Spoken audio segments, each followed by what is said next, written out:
भारत माता की आज आज आम नयगड़ जिला चाषी मानकर सम्मान निधि देवाई आसलु आम 62,000 रु अधिक चाषी आम नयगड़ जिलार से कृषक सम्मान निधि यशस्वी प्रधानमंत्री नरेंद्र मोदी गरीब कल्याण योजना चाषी मान उद्दिष्ट से अर्थ आम देलु 17तम किस्तिर से उद्देश्य आम नयगड़ जिलार कृषि विज्ञान केन्द्र रे कलेक्टर सेठिकार प्रोफेसर कुलपति उपस्थिति एवं आम पूर्वतन मंत्री आपणकर खंडपड़ार विधायक समस्त उपस्थिति आम कार्यक्रम करें आम जहाँ देखिलु जे नयगड़ जिलार अधिकांश लोक चाष उपर निर्भर करते पानीर व्यवस्था केमती हो पार से दृष्टि आम आलोकपात करूँ एवं गरीब मानकर यशस्वी प्रधानमंत्री जो योजना अच्छी से योजना भितर प्रधानमंत्री आवास योजना घर को पानी मुंदे मिल ये प्रकार अवस्था आम खंडपड़ा अच्छी बोली आम सब हृदबोध मोर विभाग रे अच्छी पानीय जल व्यवस्था मोर विभाग रे अच्छी घरटी केमती पाइबे एवं रूराल कनेक्टिविटी जो अच्छी आम 100 जनसंख्या विशिष्ट गाँव को भी आगामी दिन में रास्ता संयोग कर खंडपड़ार विधायक दुष्मंत भाई उल्लेख करुले फ्लोराइड पानी खंडपड़ार अनेक गुड़े गाँ आक्रांत होती आम काली आमर पंचायत राज विभाग ड्रिंकिंग वाटर सप्लायर आमर बैठक अच्छी प्रथम बैठक अच्छी मु निश्चित भाव आपण मानकर जो आशा आकांक्षा ने भारतीय जनता पार्टी को ओडिशा प्रदेश रे अधिष्ठित करिसंती मोहन भाई आम सीएम रो दायित्व नहीं तांकर निर्देश अनुसार आमे पानी रो व्यवस्था सुचारू रूप से मिल पार से दृष्टि नहीं मत जिते दायित्व देइछंती मो खंडपड़ार प्रथम थर खंडपड़ा सहित जेते अंचल ओडिशा प्रदेश फ्लोराइड पानी रे आक्रांत होती किडनी रोग रोगाक्रांत होती से मानकर व्यवस्था दूर करने मु प्रयास करी सर मेगा प्राण्य जल प्रकल्प वर्तमान 500 कोटी टका पर्यंत गलानी किंतु काम अधा भी सरी तदंत करेंगे भारतीय जनता पार्टी चाषी को पानी देवाई संकल्पबद्ध आमे काम आग करूँ ता परवर्ती मुहूर्त सीएम कर निर्देश अच्छी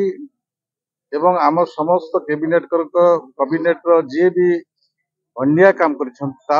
दृढ़ कार्यानुष्ठान नापी संकल्पबद्ध गोटे शेष प्रश्न होमर पंचायत राज कथा कहवा 20 कोटी टंकार 20 कोटी टंकार पाइखना दुर्नीति होती जोटा लोकपाल निर्देश देते तदंत करने कि दुर्भाग्य कौन प्रकार कार्यानुष्ठान निगला नहीं आपण माने जो अन्याय दुर्नीति होती आखि आगे रखी भारतीय जनता पार्टी प्रतिनिधि मान निर्वाचित कर आमे से सब विषय को नहीं आगामी भारतीय जनता पार्टी सरकार अच्छी मोहन माझी सीएम कर सरकार अच्छी आमे तार ऊपर तदंत करूँ एवं दृढ़ कार्यानुष्ठान ग्रहण करूँ ତଦନ୍ତରେ ରହିବ ନା କାର୍ଯ୍ୟାନୁଷ୍ଠାନ ଗ୍ରହଣ କରାଯିବ? ଭାରତୀୟ ଜନତା ପାର୍ଟିର ଆଜି ପଞ୍ଚମ ଦିନ। ଆପଣ ପଞ୍ଚମ ଦିନରେ ଆପଣ ଦେଖିଛନ୍ତି ଆମର ପ୍ରଥମ କ୍ୟାବିନେଟ ଯୋଉ ନିଷ୍ପତ୍ତି ନିଆଗଲା ଐତିହାସିକ ନିଷ୍ପତ୍ତି। ଆମେ ଲୋକମାନଙ୍କୁ ବିଶ୍ୱାସ ଦେଇଛୁ, ଲୋକମାନଙ୍କ ସହିତ ଆମେ ମିଶି କାମ କରିବୁ। ଆଉ ସେଇ ଉଦ୍ଦେଶ୍ୟରେ ଆମେ ଯୋଉ ନିଷ୍ପତ୍ତି ନେଲୁ ଆପଣମାନେ ସମସ୍ତେ ଜାଣିଛନ୍ତି। ଚାଷୀମାନଙ୍କ ପାଇଁ, ମା ମାନଙ୍କ ପାଇଁ, ଜଗତର ନାଥ ଆମ ସମସ୍ତଙ୍କର ପ୍ରଭୁ ଜଗନ୍ନାଥଙ୍କର ଆମର ଚାରିଦ୍ୱାର ଖୋଲିବା, କର୍ପସ ପାଣ୍ଠି ତିଆରି କରିବା, ଏ ପ୍ରଥମ ନିଷ୍ପତ୍ତି ଆମେ 4 ଦଫାର ନେଇଛୁ। ଆଗାମୀ ଦିନରେ ଆପଣମାନଙ୍କୁ ଆମେ ଯୋଉ ପ୍ରତିଶ୍ରୁତି ଦେଇଛୁ, ଆମେ ପ୍ରତିଜ୍ଞାବଦ୍ଧ ଆପଣମାନଙ୍କୁ ସେ ବ୍ୟବସ୍ଥା ଯୋଗାଇ ଦେବୁ। ମାନଙ୍କ ଚ୍ୟାନେଲ ଜରିଆରେ ଓଡ଼ିଶାବାସୀଙ୍କୁ ଅନେକ ଧନ୍ୟବାଦ ଦେବି। ପ୍ରଧାନମନ୍ତ୍ରୀ କହିଥିଲେ ଏବଂ ଆପଣମାନେ ସେ କଥାରେ ବିଶ୍ୱାସ ମଧ୍ୟ ରଖିଛନ୍ତି ଏବଂ ଓଡ଼ିଶାରେ ମଧ୍ୟ ଡବଲ ଇଞ୍ଜିନର ସରକାର ଆରମ୍ଭ କରିଛନ୍ତି। ଭାରତୀୟ ଜନତା ପାର୍ଟିର ଏକକ ସଂଖ୍ୟାଗରିଷ୍ଠ ଆଧାରରେ ସରକାର ପ୍ରତିଷ୍ଠା ହେଇଛି। ତେଣୁ ନିଶ୍ଚିତ ଭାବରେ କେନ୍ଦ୍ର ସରକାର ଯେଉଁ ଗରିବ କଲ୍ୟାଣକାରୀ ଯୋଜନା ଠାରୁ ଆରମ୍ଭ କରି ଯାହା କୃଷକ, ଯୁବକ, ଶ୍ରମିକ, ମହିଳା ସମସ୍ତଙ୍କ ପାଇଁ ଯେଉଁ ଯୋଜନା କାର୍ଯ୍ୟକାରୀ କରିବାକୁ ଯାଉଛନ୍ତି ତାହା କିଭଳି ତୃଣମୂଳ ସ୍ତରରେ ପହଞ୍ଚିବ, ସଫଳତାର ସହିତ କାର୍ଯ୍ୟକାରୀ ହେବ ତାକୁ ଦେଖିବା ସହିତ ଯେଉଁଭଳି ଜନହିତକର ଜନମଙ୍ଗଳକାରୀ କାର୍ଯ୍ୟକ୍ରମ ପ୍ରଥମ କ୍ୟାବିନେଟ ବୈଠକରେ ଯେଉଁ ନିଷ୍ପତ୍ତି ନେଇଛନ୍ତି ଭକ୍ତର ଭାବାବେଗକୁ ସମ୍ମାନ ଦେବା ସହିତ ମହିଳାମାନଙ୍କର କଥା ଏବଂ ଚାଷୀମାନଙ୍କର ସରକାରୀ ଧାର୍ଯ୍ୟ ମୂଲ୍ୟ 3100କୁ ବଢାଇବା ଏଭଳି ପଦକ୍ଷେପ ନେଇଛନ୍ତି ଯେ ନିଶ୍ଚିତ ଭାବେ ପ୍ରମାଣିତ କରୁଛି ଯେ ଆଗାମୀ ଦିନରେ ଭାରତୀୟ ଜନତା ପାର୍ଟି ଓଡ଼ିଶାର ନୂତନ ଦିଗନ୍ତ ଦେବ, ସମୃଦ୍ଧ ଓଡ଼ିଶା ଗଠନ ହେବ ଏବଂ ଡବଲ ଇଞ୍ଜିନର ସରକାର ଜଗନ୍ନାଥଙ୍କ ପାଇଁ ତ କରିଛନ୍ତି, ବହୁତ ଭଲ ପଦକ୍ଷେପ ନେଇଛନ୍ତି। କିନ୍ତୁ ଆପଣଙ୍କର ନୟାଗଡ଼ ଜିଲ୍ଲାରେ ଆମର ଯୋଉ ନୀଳମାଧବଙ୍କ ପୀଠ ରହିଛି ତାଙ୍କୁ ଅବହେଳିତ କରାଗଲା। 100 କୋଟି ଟଙ୍କା ଭିକେ ପାଣ୍ଡିଆନ କହିଥିଲେ କିନ୍ତୁ ସେ 30 କୋଟି ଟଙ୍କାକୁ ଆସିଲା। ସେ ବି କାମ ଠିକ ସେ ହେଲାନି, ନିମ୍ନମାନର ହେଲା। ଜିଲ୍ଲାର ଇଏ ହିସାବରେ ନେତ୍ରୀ ହିସାବରେ ଦେଖନ୍ତୁ ସେ କାର୍ଯ୍ୟ କେତେ ଦୂର ଅଗ୍ରଗତି ହେଇଛି, କୋଉଠି ଅଟକିଛି, କଣ ହେଇଛି ସେ କଥା ନିଶ୍ଚିତ ଭାବରେ ଆଗାମୀ ଦିନରେ ଦେଖାଯିବ। ମ୍ୟାଡାମ, ଏକମାତ୍ର ଚିନି କଳ ନୟାଗଡ଼ରେ ବନ୍ଦ ହେଇକି ରହିଗଲା। ଆପଣଙ୍କ ସରକାର ଆସିଲେ ତାକୁ ପୁନରୁଦ୍ଧାର କରାଯିବ ବୋଲି ପ୍ରତିଶ୍ରୁତି ମଧ୍ୟ ଦେଇଥିଲେ। ଦେଖନ୍ତୁ ମୋର ସାଂସଦ ଡକ୍ଟର ସମ୍ବିତ ପାତ୍ର ମଧ୍ୟ ଏକଥା କହିଛନ୍ତି ଯେ ନିଶ୍ଚିତ ଭାବରେ ସେ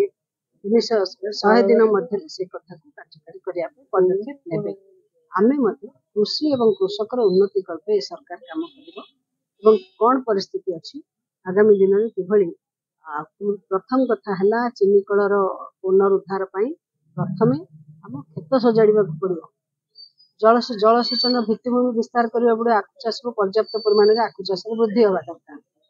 ତେଣୁ ଏ କଥାକୁ ଧ୍ୟାନ ଦେଇକି ଆଗାମୀ ଦିନରେ ପଦକ୍ଷେପ